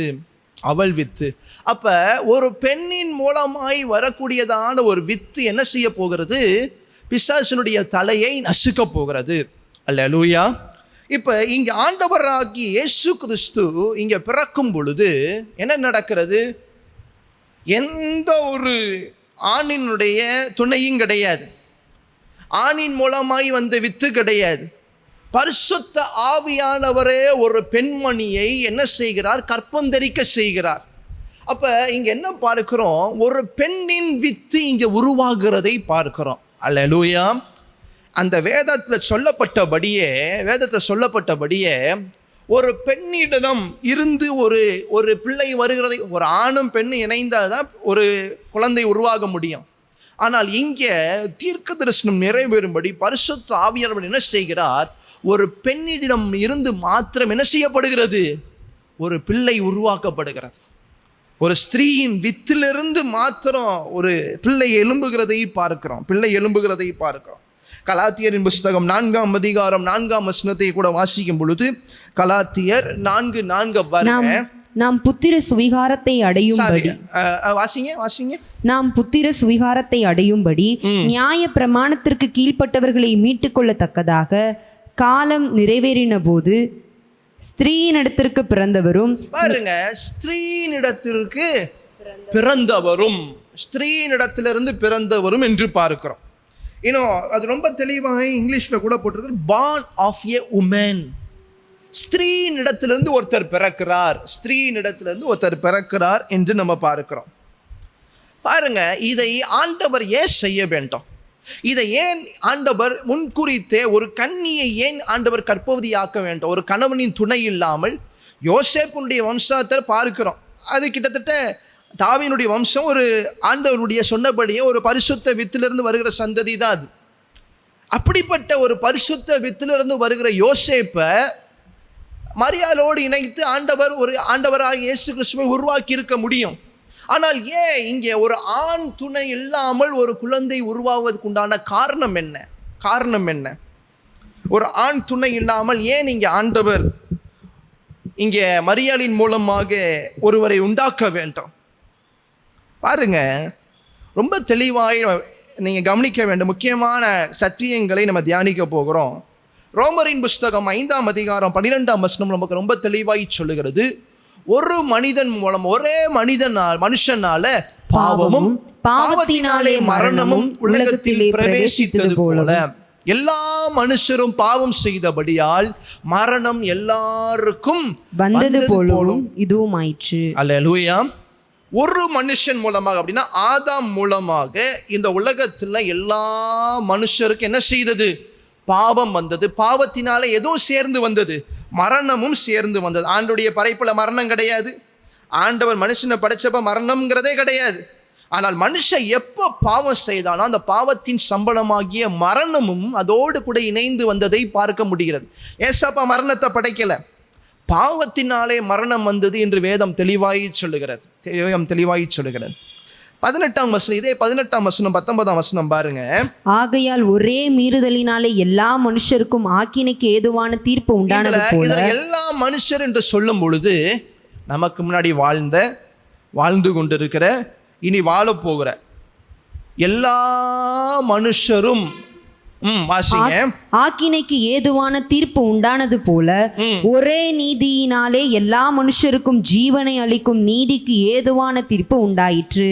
அன்றியும் ஒரே மனுஷனுடைய கீழ்ப்படியாமையினாலே அநேகர் பாவிகள் ஆக்கப்பட்டது போல ஒருவருடைய கீழ்ப்படிதலினாலே எல்லா கீழ்ப்படியாமையினால அநேகர் பாவிகள் ஆக்கப்பட்டது போல ஒருவருடைய கீழ்ப்படிதலினாலே. சரி, அடுத்த வசனங்களை வாசிங்க. ரோமர் 3:10 பாருங்க. 3:10. அந்தபடியே நீதிமான் ஒருவனாகிலும் இல்லை. ஒருவன் கூட நீதிமான் கிடையாது இந்த உலகத்துல. ஒருவன் என்ன கிடையாது? நீதிமான் கிடையாது. 3:23 வாசிங்க. எல்லாரும் பாவம் செய்து தேவ மகிமையற்றவர்களாகி. பாவம் செய்து தேவ மகிமையற்றவர்களாகி. எல்லாரும் பாவம் செய்து தேவ மகிமையற்றவர்களாகி. சங்கீதக்காரனாகிய தாவீது அடிக்கடி சொல்வாரு. சங்கீதம் 51ஆம் சங்கீதம் 5ஆம் வசனத்தை நீங்க பார்த்தீங்கன்னா, என் தாய் நான் வாசிங்க. இதோ நான் துர்க்கணத்தில் உருவாகினேன், என் தாய் என்னை பாவத்தில் கற்பம் தரித்தாள். 58:3 வாசிங்க. இதே சங்கீதம் 58:3. துன்மார்க்கர் கற்பத்தில் உற்பவித்தது முதல் பேதலிக்கிறார்கள், தாயின் வயிற்றிலிருந்து பிறந்த முதல் பொய் சொல்லி வழி தப்பி போகிறார்கள். சரி, இப்ப இங்க ஒரு காரியத்தை பார்க்கிறோம். இப்ப நம்ம வாசித்த வசனங்களின்படி ஒரு காரியத்தை பார்க்கிறோம். என்ன காரியம் என்றால், இந்த உலகத்தில் யாருமே பரிசுத்தவான்கள் கிடையாது. எல்லாரும் பாவம் செய்திருக்கிறாங்க. எல்லாரும் தேவ மகிமையற்றவர்கள் ஆகி போயிருக்கிறாங்க. இன்னும் ஒரு படி மேலே சொல்ல போனால் தாவி என்ன சொல்கிறாரு, என் தாய் என்னை எப்படி கற்பந்தரித்தாங்க? பாவத்தில். அப்போ இந்த உலகத்தில் ஒரு குழந்தை பிறக்குதுன்னா அது எப்படி தான் பிறக்குது? பாவத்தில் தான் பிறக்குது. அது ஏன் அப்படி பிறக்கிறது? ஒரு குழந்தை இந்த பூமியில் உண்டாகும் போது ஏன் பாவத்தில் பிறக்கிறது?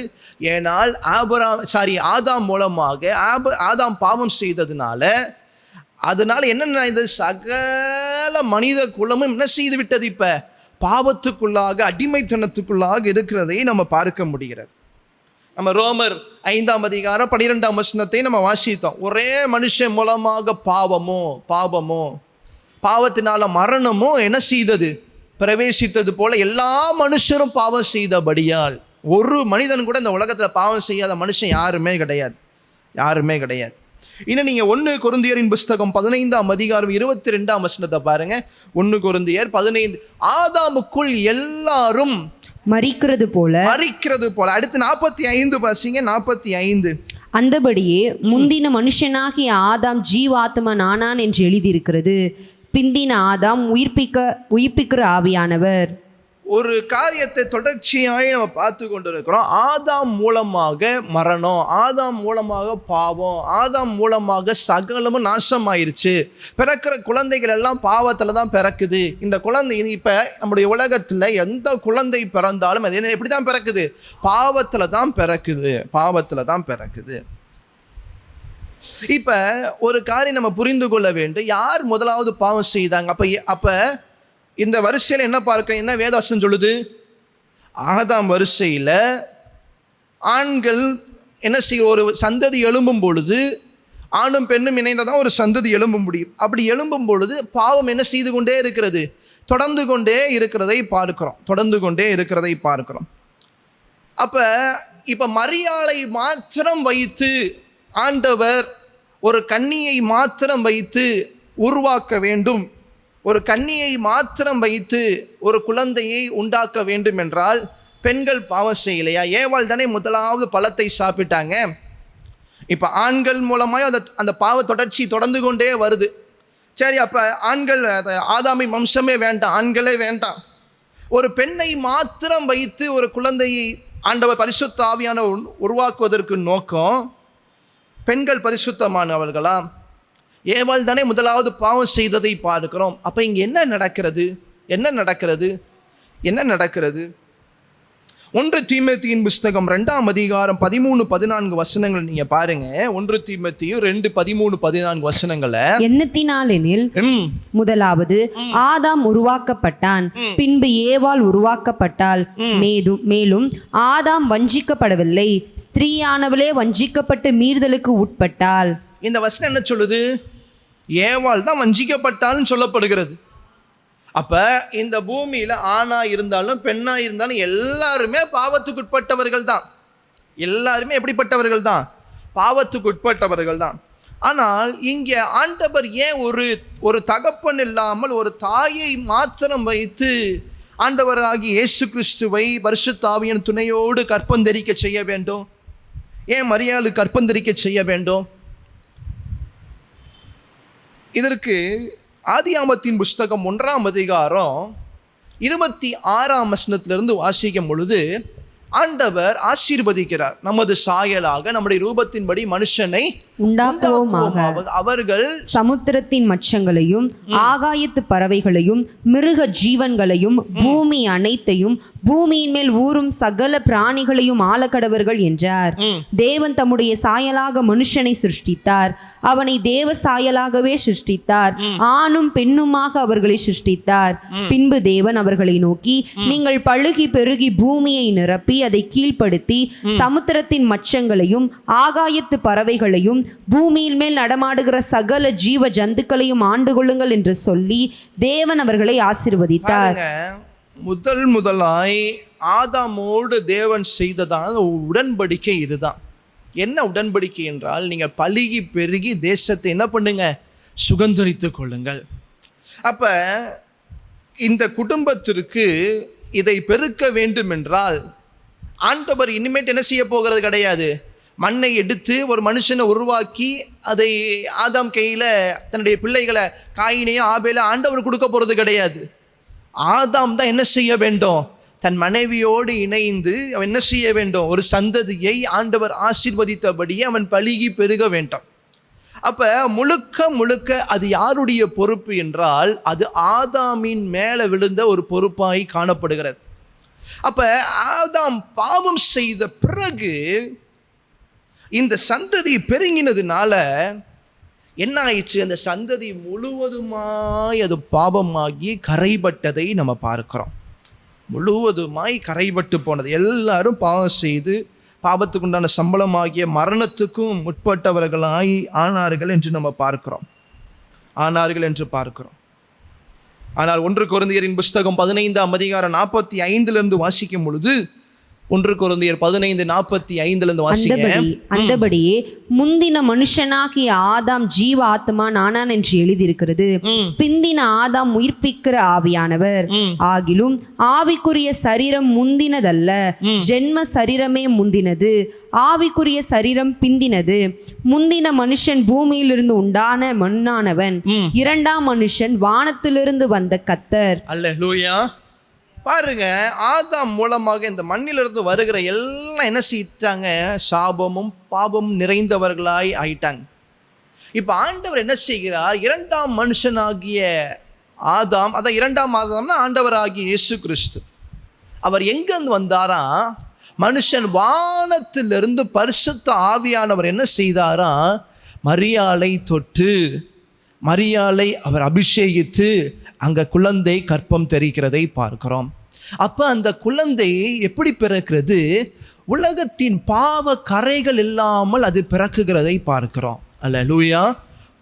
இது வேற எந்த முறையும் நடக்க போகிறது கிடையாது. ஒரு ஆணின் துணை இல்லாமல் ஒரு குழந்தை பிறப்பதற்குண்டான வாய்ப்பு கிடையாது. ஆனால் பரிசுத்த ஆவியானவர் என்ன செய்கிறார், வானத்திலிருந்து அவர் தம்முடைய குமாரனை மரியாளுடைய அபிஷேகம் பண்ணி கற்பம் தெரிக்கிறதை நம்ம பார்க்க முடிகிறது. இதன் விளைவு என்ன ஆகிறது, பிறக்கிற குழந்தை 100% தேவனாகவும் 100% மனிதனாகவும் பிறக்கிறது. அல்லேலூயா. ஆண்டவராகிய இயேசு கிறிஸ்து 100% மனுஷன் தான். ஆமாம், அவர் மனிதன். ஏனென்றால் அவர் மரியாளின் மூலமாய் அவர் வெளியில் வந்தார். அவர் மனுஷன்தான். மனுஷன் இல்லாமல் வேற இருக்க முடியாது. அதே போல பரிசுத்த ஆவியானவர் வந்து கற்பம் தரித்தது. ஆவியானவர்னாலே வானத்திலிருந்து வந்து கற்பம் தரித்ததுனால 100% அவர் தெய்வனாகியும் இருக்கிறார். அல்லேலூயா. இதெல்லாம் பாருங்க, 451 வருஷத்துல 451 வருஷத்துல சபைகள் எல்லாம் ஒன்று கூடி துருக்கி தேசத்துல கவுன்சில் ஆஃப் கால்சிடன் என்று சொல்லக்கூடியதான கவுன்சில் ஆஃப் கால்சிடன் என்கிறது துருக்கி தேசத்தில் உண்டான ஒரு இடம். அந்த இடத்துல கூடி என்ன செய்தாங்க, இந்த காரியத்தை அவங்க என்ன செய்தாங்க, ஆண்டவராகிய இயேசு கிறிஸ்து 100% தெய்வம், ஆண்டவராகிய இயேசு கிறிஸ்து 100% அவர் மனிதனாக இருக்கிறார் என்பதை என்ன சொன்னாங்க, அவர்கள் ஒரு சட்டமாகவே அவங்க கொண்டு வந்ததை பார்க்க முடிகிறது. இப்ப ஆண்டவராகிய இயேசு கிறிஸ்து 100% என்பதற்கு 100% தெய்வம் என்பதற்கு என்ன அடையாளம்? எபிரேயரின் புஸ்தகம், வேகமாய் வாசிப்போம். எபிரேயரின் புஸ்தகம் 4ஆம் அதிகாரம் 15ஆம் வசனத்தை கூட வாசிக்கும் பொழுது, எபிரேயர் நம்முடைய பலவீனங்களை குறித்து பரிதபிக்க கூடாத பிரதான ஆசாரியர் நமக்கு எல்லா விதத்திலும் நம்மை போல சோதிக்கப்பட்டும் பாவம் இல்லாதவராய் இருக்கிற பிரதான ஆசாரியர். அவருக்குள்ள பாவம் கிடையாது, அவருக்குள்ள பாவமே கிடையாது. ஒரு மனிதனுக்குள்ள இந்த உலகத்துல வாழ்ந்த எல்லாத்துக்குள்ள என்ன இருந்தது? பாவம் இருந்தது. ஆனா ஆண்டவராகிய இயேசு கிறிஸ்துவுக்குள்ள என்ன இல்லை? பாவம் இல்லை. 2 கொரிந்தியரின் புஸ்தகம் 5ஆம் அதிகாரம் 21ஆம் வசனத்தை வாசிக்கும் பொழுது 2 கொரிந்தியர் 5:21 நாம் அவருக்குள் தேவனுடைய நீதியாகும்படிக்கு பாவம் அறியாத அவரை நமக்காக பாவமாக்கினார். பாருங்க, இந்த பாவம் உள்ள ஒரு சந்ததி தொடர்ந்து கொண்டே இருக்கிறது. ஆனால் ஆண்டவராகிய இயேசு கிறிஸ்து மூலமாக ஒரு முற்றுப்புள்ளி வைக்கப்பட்டது. அப்ப பாவமே அறியாத அவர் என்று பார்க்கிறோம். இதன் தொடர்ச்சியாக இன்னும் புதிய ஏற்பாட்டில் பல்வேறு வசனங்களை பார்க்கலாம். 1 பேதுரு 1:19, 1 யோவான் 3:5, எபிரேயர் 7:26. இந்த வசனங்கள் எல்லாம் நீங்கள் வாசித்து பார்க்கும் பொழுது அவரிடத்துல பாவம் இல்லை, அவருக்கு பாவம் தெரியாது. 1 பேதுரு 1:16 போடுங்க. 1 பேதுரு 1:19, 1 பேதுரு குற்றமில்லாத மாசற்ற ஆட்டுக்குட்டியாகிய இயேசு கிறிஸ்துவின் விலையேற பெற்ற இரத்தத்தினாலே மாசற்ற தெய்வம். 1 யோவான் 3:5 வாசிக்கும் பொழுது அவர் நம்முடைய பாவங்களை சுமர்ந்து தீர்க்க வெளிப்பட்டார் என்று அறிவீர்கள். அவரிடத்தில் பாவம் இல்லை. பாருங்க, உலகத்துல பிறந்திருந்தா எல்லா மனுஷனுக்கும் பாவம் இருக்கு. ஆனா நீங்க வேத வசனம் பல்வேறு இடங்கள்ல தெள்ள தெளிவாய் சொல்லி இருக்கிறது, ஆண்டவராக இயேசு கிறிஸ்துவின் இடத்துல பாவம் இல்லை. எபிரேயர் 7:26 நம்ம வாசிக்கிறோம். அவர் இடத்துல என்ன இல்ல? பரிசுத்தரும் குற்றமற்றவர் மாசில்லாதவரும் பாவிகளுக்கு விலகினவரும். சரி, யாக்கோபு 1:13 வாசிங்க. யாக்கோபு 1:13 வாசிங்க. சோதிக்கப்படுகிற எவனும் நான் தேவனால் சோதிக்கப்படுகிறேன் என்று சொல்லாதிருப்பானாக. தேவன் பொல்லாங்கினால் சோதிக்கப்படுகிறவர் அல்ல, ஒருவனையும் தேவன் பொல்லாங்கினால் பாவத்தினால் அவர் சோதிக்கப்படுகிறவரே அல்ல. சரி, இப்போ உங்களுக்கு ஒரு காரியம் நினைப்பு வர வேண்டும். அப்ப ஆண்டவராகிய இயேசு கிறிஸ்து போல நம்ம வாழணும், ஆண்டவராகிய இயேசு கிறிஸ்து போல நம்ம இருக்கணும் அப்படின்னா நமக்கு எல்லாத்துக்கும் என்ன கேள்வி வருகிறது? நாம் எல்லாம் ஆதாமின் வம்சாவளியில் பாவத்தோடு நம்ம என்ன செய்திருக்கிறோம்? அந்த பாவத்தோடு பிறந்து பாவமாகிய உலகத்தில் நம்ம என்ன செய்து கொண்டிருக்கிறோம்? பரிசுத்தமாய் வாழ நம்ம முயற்சி செய்து கொண்டிருக்கிறோம். ஆனால் ஆண்டவராகிய இயேசு கிறிஸ்து அப்படி இல்லையே. அவர் நேரடியாய் வானத்திலிருந்து அவர் பரிசுத்த ஆவியினால் கற்பந்தரிக்கப்பட்டு அவர் நேரடியாய் வந்ததுனால பாவம் அவர்கிட்ட அணுக முடியலையே, பாவம் அவரில் கற்பந்தரிக்கலையே அப்படின்னு நம்ம நினைக்க முடியும். இது சரியான ஒரு நினைப்பு தான். ஆண்டவராகிய இயேசு கிறிஸ்து இதே ஆதாம் மூலமாக, ஒருவேளை யோசேப்பும் மரியாதை இணைந்து வந்திருந்தார்கள் என்று சொல்ல போனால் அவங்க பாவத்தின் மூலமாய் வந்ததாய் சொல்லப்படலாம். ஆனால் ஏசப்பாவுக்கு அப்படி ஒரு காரியம் இல்லையே. அப்போ அது தெய்வத்துக்கு உண்டான ஒரு அட்வான்டேஜ். நம்ம பாவத்தில் கஷ்டப்பட்டு கொண்டு இருக்கிறோம், பாவமாகி இந்த உலகத்தில் போராடி பாவத்தை மேற்கொண்டு நம்ம கஷ்டப்படுகிற ஒரு கஷ்டம் ஆண்டவராகி இயேசு கிறிஸ்துக்கு இல்லையே அப்படின்னு நம்ம நினைக்கக்கூடும். அதுதான் இந்த கவுன்சில், இந்த துருக்கி தேசத்தில் இருக்கிறதான அந்த கவுன்சில் ரொம்ப தெளிவாய் சொன்னது. அவர் 100% தெய்வம் என்றால் அவர் 100% மனிதனாகவும் இருந்தார். எப்படி அவர் மனிதனாக இருந்தார்? ஆண்டவராக இயேசு கிறிஸ்து இந்த பூமியில் வாழும் போது அழுதார். இந்த பூமியில் வாழ்ந்த பொழுதும் ஒரு மனுஷன் எப்படி வாழணுமோ அதே போல வாழ்ந்தார். அவர் சாப்பிட்டார், அவருக்கு பசி வந்தது, அவருக்கு தாகம் வந்தது, அவருக்கு தூக்கம் வந்தது. இஸ்ரவேலை காக்கிறவர் உறங்குறதும் இல்லை, தூங்குறதும் இல்லை. ஆனால் ஆண்டவராகிய இயேசு கிறிஸ்து இந்த பூமியில இருந்தபோது என்ன செய்தார்? அவர் நித்திரையா இருந்தார். அன்றாட ஒரு மனுஷன் எப்படி வாழ்றானோ அப்படிதான் வாழ்ந்தார். அவர் சாப்பிட்டார், அவர் தூங்கினார், அவர் அழுதார், அவருக்கு பசி வந்தது, அவருக்கு மனிதனை போலவே மரணமும் வந்தது. மனுஷரை போலவே மரணத்தையும் அவர் சந்தித்தார். அதுதான் எபிரேயர் 4:14-15 நம்ம வாசித்தோம். எபிரேயர் 4:15 நம்முடைய பலவீனங்களை குறித்து பரிதபிக்க கூடாத பிரதான ஆசிரியர் நமக்கு இராமல் எல்லா விதத்திலும் நம்மை போலவே சோதிக்கப்பட்டும் பாவம் இல்லாதவராய் இருக்கிற பிரதான ஆசாரியரே நமக்கு இருக்கிறார். இயேசு கிறிஸ்துவானவர் நம்ம மனுஷனா என்னென்ன சோதனைகளுக்குள்ளாய், பாவ சோதனைகளுக்குள்ளாய் நம்ம எதுக்குள்ளலாம் போகிறோமோ அது எல்லாத்துக்குள்ளேயும் ஆண்டவராகிய இயேசு கிறிஸ்து போனார். ஆண்டவராகிய இயேசு கிறிஸ்துவும் போனார். அல்லேலூயா. பாருங்க, போன வாரம் நம்ம மத்தேயு சுவிசேஷம் 1ஆம் அதிகாரத்துடைய வம்சாவளியை பார்த்தோம். இப்ப லூக்கா சுவிசேஷம் 3ஆம் அதிகாரத்தில் உள்ள வம்சாவளியை பார்க்க போகிறோம். லூக்கா சுவிசேஷம் 3ஆம் அதிகாரத்தில் உள்ள வம்சாவளி ஏன் நம்ம பார்க்க வேண்டும் என்று நான் சொல்லுகிறேன். பாருங்க, லூக்கா சுவிசேஷம் 3ஆம் அதிகாரம் 23ஆம் வசனத்திலிருந்து 38ஆம் வசனம் வரைக்கும் நீங்க வாசித்து பார்க்கும் பொழுது இயேசு கிறிஸ்துவினுடைய வம்சாவளி இங்கேயும் பார்க்கிறோம். அப்பொழுது இயேசு ஏறக்குறைய 30 வயதுள்ளவனானார். அவர் யோசேப்பின் குமாரன் என்று எண்ணப்பட்டார். அந்த யோசேப்பு ஏலியின் குமாரன். ஆனால் மத்தேயு 1ஆம் அதிகாரத்தில் என்ன வாசித்தோம்? 1:16 யோசேப்பு யாருடைய குமாரன் என்று வாசித்தோம்? யாக்கோபு மரியாளுடைய புருஷனாகிய, முந்தின வசனம் போடுங்க.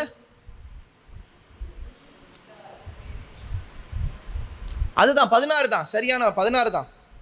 1:16. மத்தேயு 1:16 நம்ம என்ன பார்க்கிறோம்? யாக்கோபு மரியாளுடைய புருஷனாகிய யோசேப்பு என்று பார்க்கிறோம்.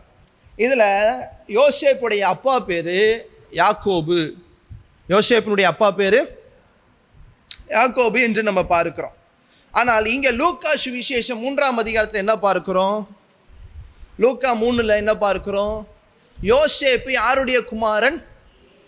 ஏலியின் குமாரன் என்று பார்க்கிறோம்.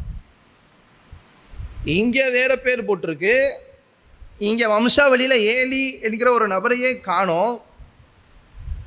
இங்கே 16ஆம் வசனத்தில் என்ன பார்க்கிறோம்? 1:16 என்ன பார்க்கிறோம்? மத்தேயு 1:16 யாக்கோபு மரியாளுடைய புருஷனாகிய யோசேப்பு அப்படின்னு பார்க்கிறோம். யோசேப்பை பெற்றான் அப்படின்னா என்ன? யோசேப்பினுடைய தகப்பனார் யாரு? யாக்கோபு.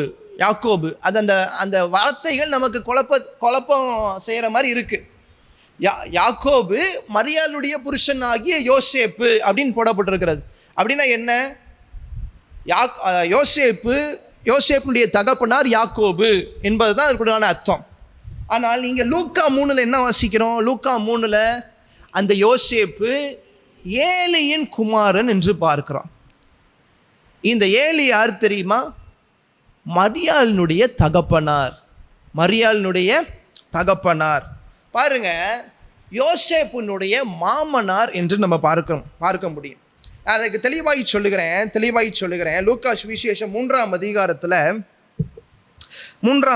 நீங்கள் தொடர்ச்சியாய் நீங்கள் வாசிக்கும் பொழுது, நம்ம மத்தேயு சுவிசேஷம் 1ஆம் அதிகாரத்தில் ஆபிரகாமிலிருந்து நம்ம பார்த்தோம். ஆபிரகாம், ஈசாக்கு, யாக்கோபு, யோசேப்பு, ஒவ்வொரு வரிசையாய் அப்படி வந்த வரிசையில் பார்த்து ஆண்டவராகிய இயேசு கிறிஸ்து வந்து முடிகிறதை பார்த்தோம்.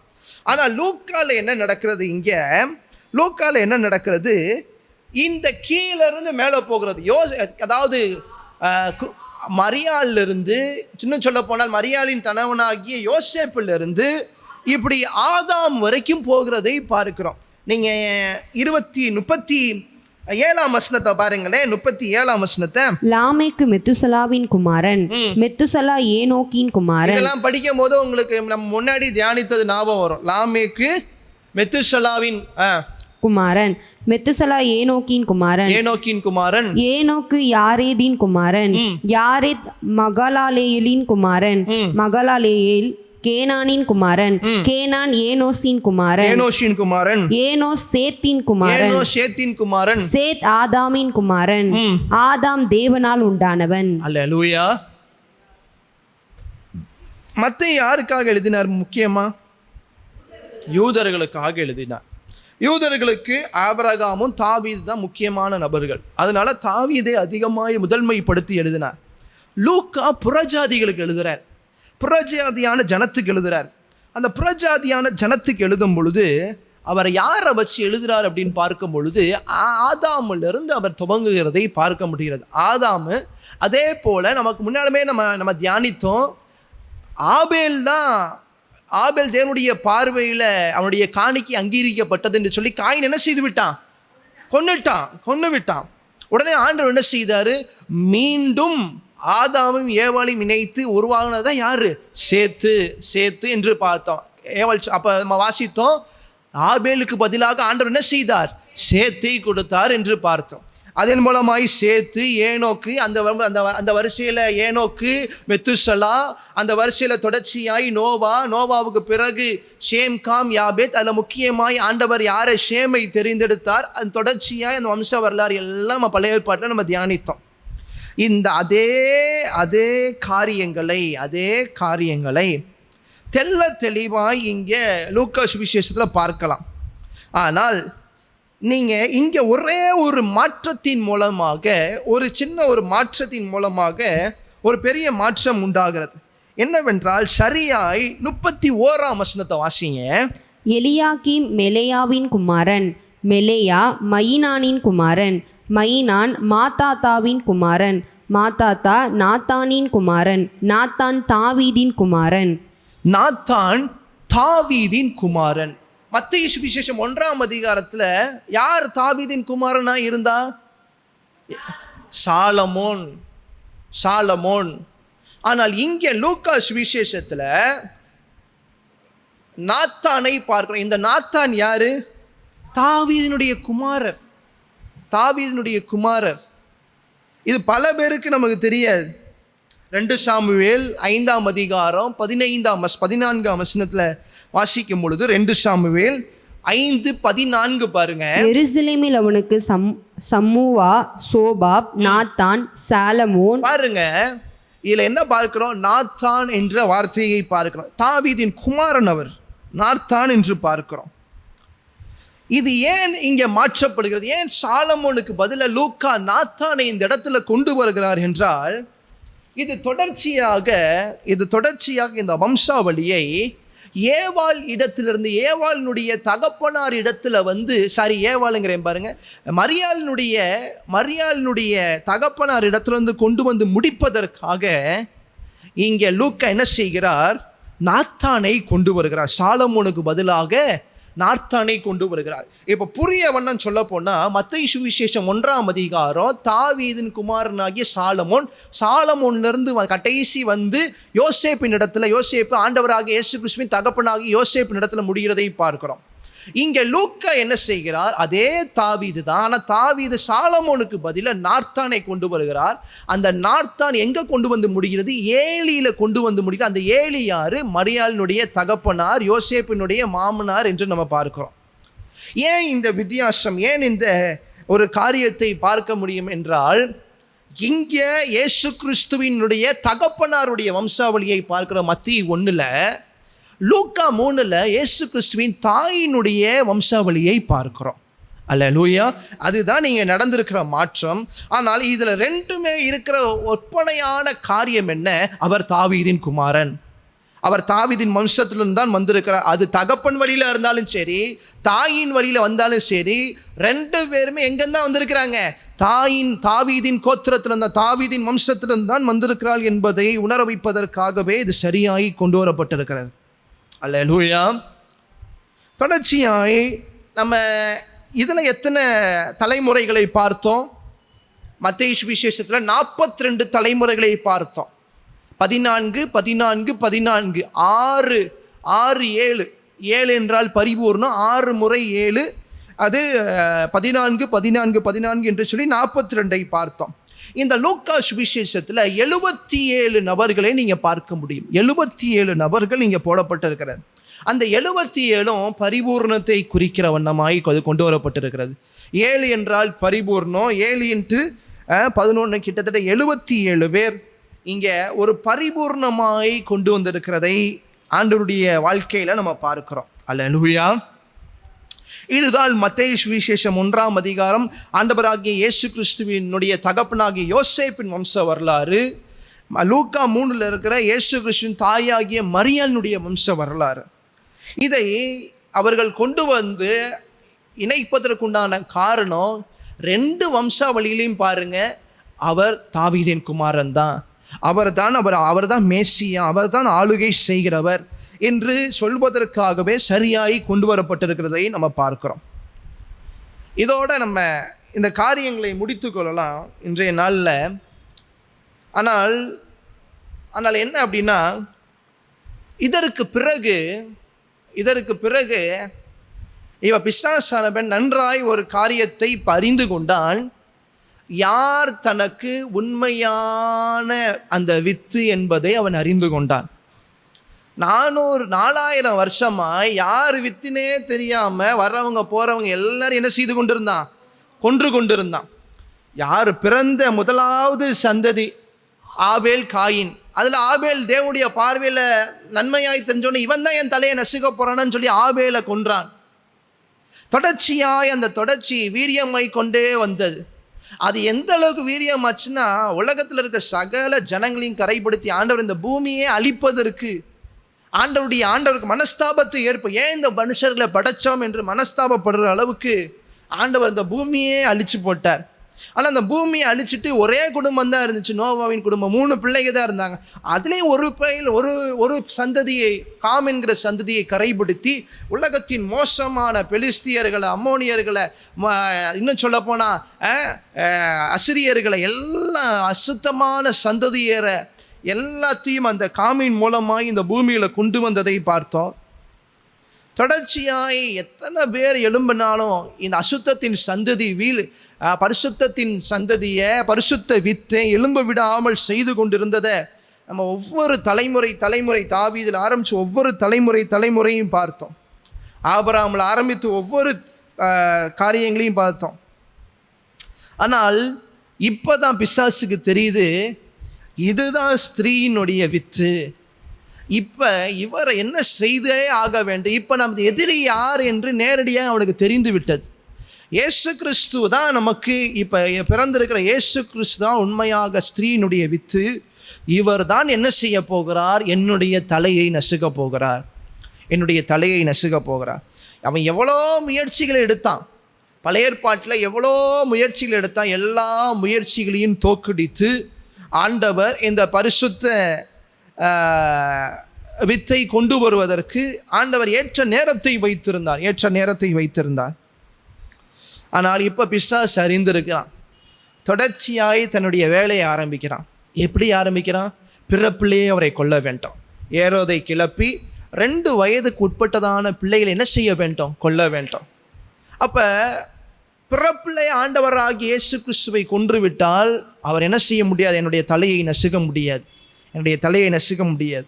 ஆனால் ஆண்டவர் இவ்வளோ 4000 வருஷமாய் இந்த காரியங்கள் தொடர்ச்சியாய் இந்த யுத்தம் நடந்து கொண்டிருக்கிறது. அவர் எப்படிப்பட்ட தேவன்? அவர் என்ன செய்கிறார்? எகிப்து தேசத்துக்கு தீர்க்க தரிசனங்கள் நிறைவேறும்படியே, அவர் முன்னாடி சொல்லப்பட்ட தீர்க்க தரிசனங்கள் நிறைவேறும்படியே அவங்க எகிப்து தேசத்துக்கு போகிறாங்க. மீண்டும் அங்கிருந்து ஏரோதின் மரணத்துக்கு பிறகு எகிப்து தேசத்திலிருந்து கொண்டு வரப்படுகிறாங்க. பாருங்க, தொடர்ச்சியாய் பிசாசானவன் பார்க்கிறான், ஆண்டவராகிய இயேசு கிறிஸ்துவோடு நேரடியாய் அவர் 40 நாள் வனாந்திரத்தில் உபவாசித்து 40 நாள் அவர் சோர்ந்து போய் இருக்கும் பொழுது அந்த நேரத்தில் அவரிடத்துல நேரடியாய் போய் போராடுகிறதை பார்க்கிறோம்.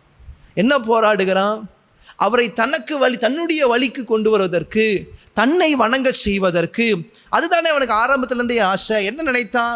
பரலோகத்தில் இருக்கும்போது என்ன நினைத்தான்? நான் தேவனுடைய சிங்காசனத்தில் அந்த உன்னதருக்கு உயரே நான் என்ன செய்வேன்? எழும்புவேன். உன்னதமானவருடைய சிங்காசனத்தில் ஏறுவேன். அதனால தான் ஆண்டவர் அவனை கீழே தள்ளி போட்டார்.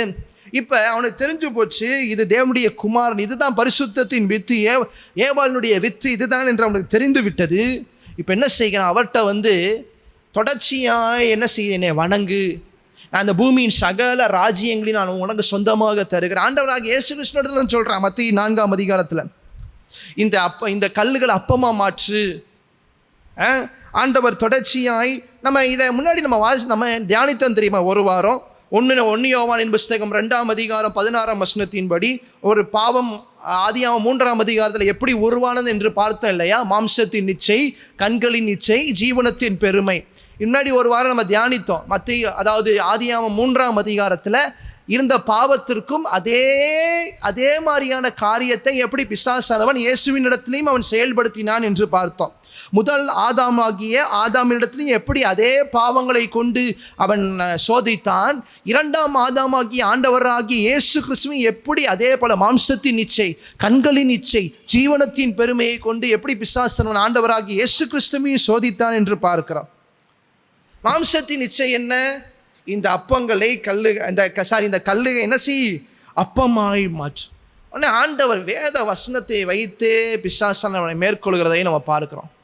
மனுஷன் அப்பத்தினால மாத்திரமல்ல, தேவனுடைய வாயிலிருந்து புறப்படுகிற ஒவ்வொரு வார்த்தையினாலும் பிழைப்பானா. உபாகமத்தின் புஸ்தகம் 8ஆம் அதிகாரம் 3ஆம் வசனத்தில் இருக்கிற வசனத்தை ஆண்டவர் சொன்னார். அடுத்து ஜீவனத்தின் பெருமை ஆண்டு என்ன செய்தான் பிசாசனமே? 4ஆம் அதிகாரம் மத்திய 4ஆம் அதிகாரம் 5ஆம் வசனத்திலிருந்து வாசிக்கும் பொழுது என்ன செய்தான்? வசனத்தை இப்போ இவன் வசனத்தை சொல்ல ஆரம்பிச்சிட்டான். பிசாசானவன் என்ன சொன்னா? பரிசுத்த நகரத்தை கொண்டு போய் தேவாலயத்தின் உப்புரையின் மேல் அவரை நிறுத்தி, நீர் தேவனுடைய குமாரனையானால் தாளகுதியும், ஏனெனில் தம்முடைய தூதர்களுக்கு உம்மை குறித்து கட்டளையிடுவார். தேவனுடைய குமாரனையானால், நீ தான் தேவனுடைய குமாரன். ஜீவனத்தின் பெருமை, நீ தேவனுடைய குமாரன் ஆச்சுல, அப்போ தாள குதியும் தூதர்களை வந்து என்ன செய்வாங்க? தம்முடைய தூதர்களுக்கு உம்மை குறித்து கட்டளையிடுவார், உமது பாதம் கல்லில் இடாதபடி அவர்கள் உம்மை கைகளினால் ஏந்தி கொண்டு போவார்கள் என்பதாய் எழுதியிருக்கிறதே என்று சொன்னான். பிசாசானவன் வேத வசனத்தை சொல்றான், ஏசப்பாவின் இடத்திலே சொல்றான். ஏசப்பாவின் இடத்துல சொல்லும் பொழுது நம்மள்கிட்ட சொல்றதுக்கு எம்மாத்திரம்? நம்ம ஏசப்பாவின் இடத்திலே பிசாசான வேத வசனங்களை வைத்து பேசும் பொழுது பிசாசானவன் நம்மள்கிட்ட வேத வசனத்தை வைத்து நம்மளை ஏமாற்றுவதற்கு ரொம்ப நேரம் ஆகாது. அல்லேலூயா. இதனால நம்ம வேத வசனத்தில் ரொம்ப ஜாக்கிரதையாக இருக்க வேண்டும். கள்ள போதனைகள், கள்ள தீர்க்க தரிசனங்கள் எல்லாம் இப்படி தான் எழும்புகிறது. அவங்க ஏதோ வேதத்தை வைத்து பேசுவதில்லை, நம்ம வைத்திருக்கிற வேதத்தில் இருந்தால் அவங்களும் பேசுகிறாங்க. பாருங்க, மாம்சத்தின் பெருமை, ஜீவனத்தின் பெருமை. அடுத்து கடைசியாக என்ன பார்த்தோம்? மூன்றாவது காரியம் என்ன? மாம்சத்தின் பெருமை, ஜீவனத்தின் பெருமை, மாம்சத்தின் இச்சை, கண்களின் இச்சை, ஜீவனத்தின் பெருமை. கண்களுக்கு இச்சையான எதை காட்டுறான்? இந்த உலகத்தின் சகல ராஜ்யங்களையும் அவன் காட்டுகிறதை பார்க்கிறோம். சகல ராஜ்யங்களை காட்டி என்ன சொல்றான்? 4ஆம் அதிகாரம், மத்தேயு 4ஆம் அதிகாரம் 8-10 வரைக்கும் வாசிக்கும் பொழுது என்ன சொல்றான்? உலகத்தின் சகல ராஜ்யங்களும் அவைகளின் மகிமையும் அவருக்கு காண்பித்து, நீர் சாஷ்டாங்கமாய் விழுந்து என்னை பணிந்து கொண்டால் இவைகள் எல்லாம் உமக்கு தருவேன் என்று சொன்னான். அப்பொழுது இயேசு, அப்பாலே போ சாத்தானே, உன் தேவனாகிய கர்த்தரை பணிந்து கொண்டு அவர் ஒருவருக்கே ஆராதனை செய்வாயாக என்று எழுதியிருக்கிறதே. பாருங்க, பிசாசானவன் நேரடியாய் ஆண்டவராகிய இயேசு கிறிஸ்துவை எப்படியாவது அவன் சீர்குலைக்க வேண்டும், எப்படியாவது அவரை வழிவிலக செய்ய வேண்டும், தன்னை சேவிக்க செய்ய வேண்டும் என்று அவன் போராடி கொண்டே இருக்கிறான். இந்த போராட்டம் எல்லாம் அவனால் எதுவும் செய்ய முடியல. என்ன உண்டாகிறது? ஆண்டவராகிய இயேசு கிறிஸ்து இந்த உலகத்தில் அவர் இருக்கும் பொழுது பிசாசில் அகப்பட்ட யாவரையும் அவர் சுகமாக்கி, பிசாசினுடைய கிரியைகள் எல்லாத்தையும் அவர் மேற்கொள்ளும் பொழுது இவனால் தாங்கிக் கொள்ள முடியல. இப்போ என்ன செய்ய வேண்டும்? இவரை கொன்றே ஆக வேண்டும். இயேசு கிறிஸ்துவை கொன்றே ஆக வேண்டும். இந்த ஸ்திரீயின் வித்தை என்ன செய்ய வேண்டும்? கொன்றே ஆக வேண்டும் என்பதுதான் அவருடைய ஒரே நோக்கமாக இருந்தது. ஆனால் இந்த முட்டாளான பிசாசுக்கு, இவ்வளோ ஞானமாய் செயல்பட்ட பிசாசுக்கு, இவ்வளோ அறிவாளியாய் இயேசு கிறிஸ்துவை கொல்ல வகை தேடின பிசாசுக்கு ஒரு காரியம் புரியாமல் இருந்தது. இந்த மரணத்தின் மூலமாகிதான் பிதாவானவர் ஒரு மிகப்பெரிய திட்டத்தை வைத்திருந்தார் என்கிற ஒரு மிகப்பெரிய காரியத்தை அவனால் புரிந்து கொள்ள முடியாமல் இருந்தது. அல்லேலூயா. அவன் என்ன செய்தான்? இயேசு கிறிஸ்து மரணத்துக்கு கொண்டு போக வேண்டும், அவர் மரிக்க வேண்டும், என்னுடைய தலையை நசுக்குவதற்கு முன்பாக அவர் சாக வேண்டும் என்று நினைத்தான். அந்த மரணத்தில் தான் ஆண்டவர் அவனுக்கு மிகப்பெரிய ஒரு சாவை வைத்திருந்தார். அல்லேலூயா. இதை தொடர்ச்சியாக நம்ம அடுத்த வாரம் தியானிக்கலாம். வரிசையாய் கண்களை மூடுவோம். தகப்பனே, இந்த மாலை வேளைக்காக உமக்கு நாங்கள் கோடான கோடி நன்றி செலுத்துகிறோம். இந்த மாலை வேளையில் கூட ஒரு விஷயாய், ஆண்டவரே, உன் வித்துக்கும் அவள் வித்துக்கும் நான் பகையை உண்டாக்குவேன் என்று சொன்ன அந்த வார்த்தையினுடைய தொடர்ச்சியாய், ஆண்டவரே தகப்பனே, பிசாசானவன் தொடர்ச்சியாய் இயேசு கிறிஸ்துவை அழிக்க வேண்டும், அவருடைய வம்ச வரலாறை அழிக்க வேண்டும் என்று அவன் துடித்த நேரங்களில் எல்லாம் ஆண்டவரே உம்முடைய உன்னதமான திட்டங்களை கொண்டு நீர் தொடர்ச்சியாய் அருமையாய் ஆண்டவருடைய தெய்வீக திட்டத்தை நீ நிறைவேற்றினதற்காக உமக்கு நாங்கள் கோடான கோடி நன்றி செலுத்துகிறோம் அப்பா.